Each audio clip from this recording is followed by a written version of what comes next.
Thank you. I've been seeing your aura all day, quite clearly.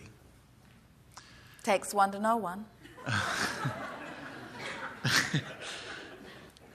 I'm confused about desire.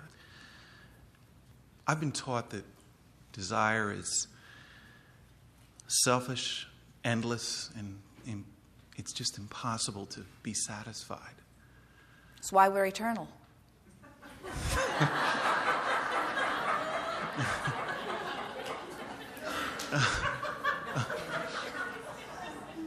And every bit of that's true.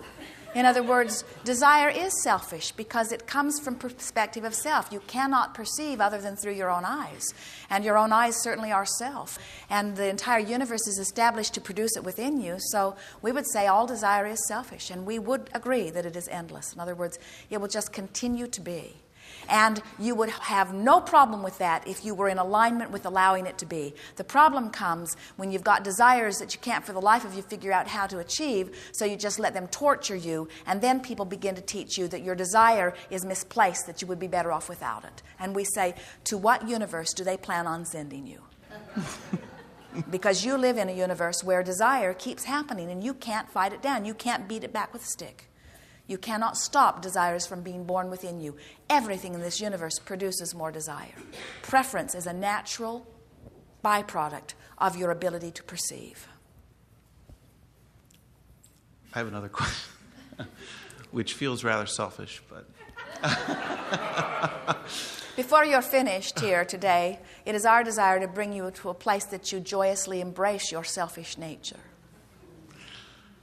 I have developed these lumps all over my body, and the doctors don't know what they are, and the only resolution that they have is to surgically remove them.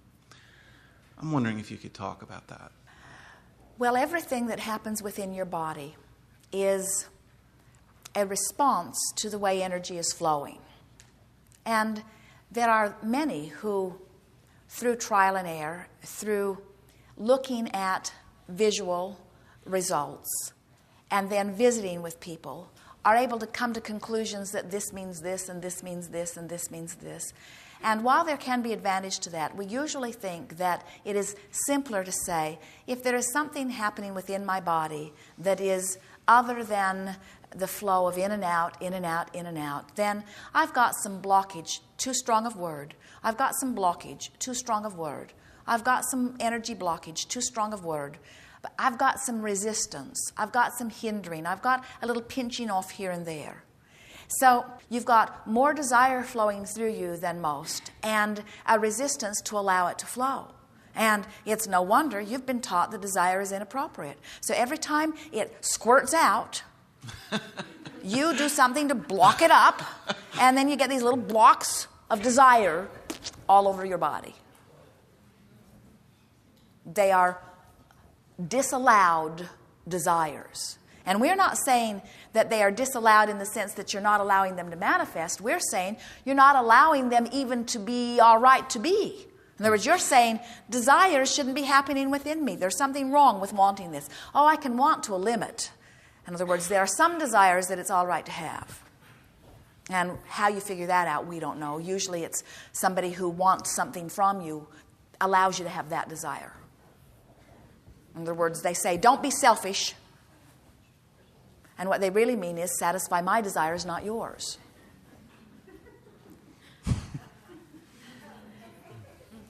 So, how does that resonate with you? In other words, can you feel that what these lumps are is a representation of natural desire that you're being inspired to, with another part of you saying, well, yes. Wait a minute. Yes. I'm not going to allow that desire to flow.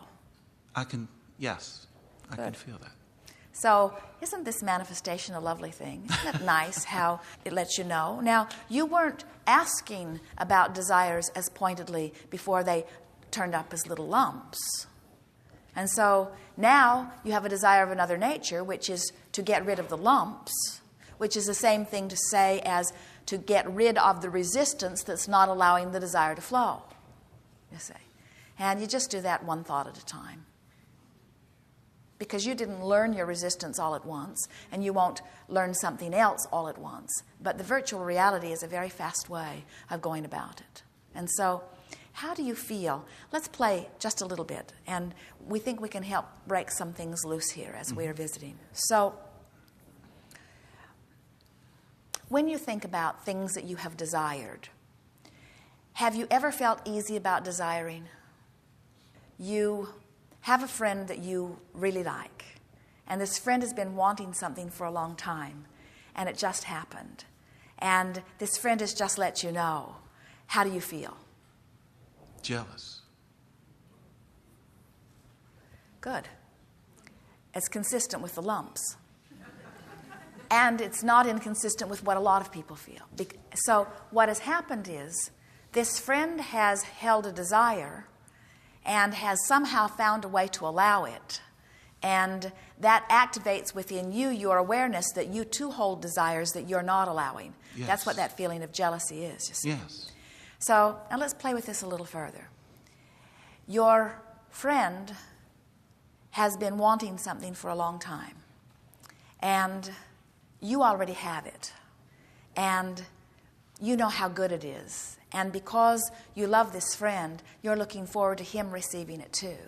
And he calls you and says, bingo, I got it. How do you feel? Great. Your friend has something that you want and has had it for a very long time. And your friend says to you, I'm going to give it to you. How do you feel? Undeserving. We don't think that's the feeling. We think the feeling is, I was supposed to do it myself. I was supposed to do it myself. Yes, that's exactly what I was what going you to just say. pointed out here is that having the thing is irrelevant because your friend was going to give it to you. And if having the thing was all that mattered, you'd have said, yippee. How come you didn't give it to me sooner? But the fact that you feel undeserving or unfulfilled is because the thing was irrelevant to begin with. It was you having the opportunity to create it. You are a perfect representation of what so much of your world is grappling with, where on the one hand you are taught that you are here for some purpose. On the other hand, you're taught you're not allowed to have desire. Desire is a selfish, materialistic thing. Desires keep being born within you. You don't realize how you're vibrating, so the desires that are born, you're not a match to, so they don't come. So you're sort of in this fitful scramble where you can't even decide what's appropriate for you to want or how to get to it, even if you could decide what was appropriate for you to want.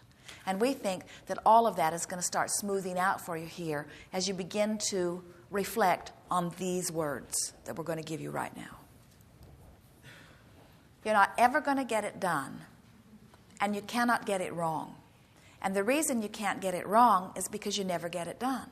Somewhere along your path, you've been convinced that struggle is what makes it happen, except that struggle isn't what makes it happen. So when you struggle with the well-meaning intent of making it happen and it doesn't happen, then you feel incapable. And then when it comes, when you relax, you feel unworthy of it because you cannot make the correlation between your desire of it and it coming to you. Oh, it's so good. Isn't it good to understand that? Your worthiness has never been an issue. You are worthy. You are justified. It's time for you to just relax and just say, well, wouldn't it be nice if, and wouldn't it be nice if, and wouldn't it be nice if, and then stop being surprised when it happens. Start noticing the correlation between what you're thinking and feeling and what is coming to you. There is a lot of good that comes to you. And for some reason, you are not able to equate the good that comes to you to your ability to receive it or to your vibrational vantage point. In other words, it's like when the good comes, it's an accident or somebody else is doing and I don't deserve it. And when the bad comes, I'm doing something wrong. So you can't win for losing. In other words, you can't find your place in it anywhere, you see. And we say, we think you're beginning to find your place in it. Good feels good. And good feels good. And good feels good. And good feels good. And good is the only thing that is being offered. And if you're not allowing good, then you might be experiencing something that feels like bad, but it's just because you're not allowing good. Because good wants into your life. And if your friend gives it to you, That's the crack of least resistance. Open and say, oh, this was a good way for it to flow. You don't have a lot of people offering you a lot of things, we know. And that's because you're so determined to do it yourself. You're so determined to prove yourself worthy. But you'll reach a place where you will discover that so much good comes you can't even begin to justify it.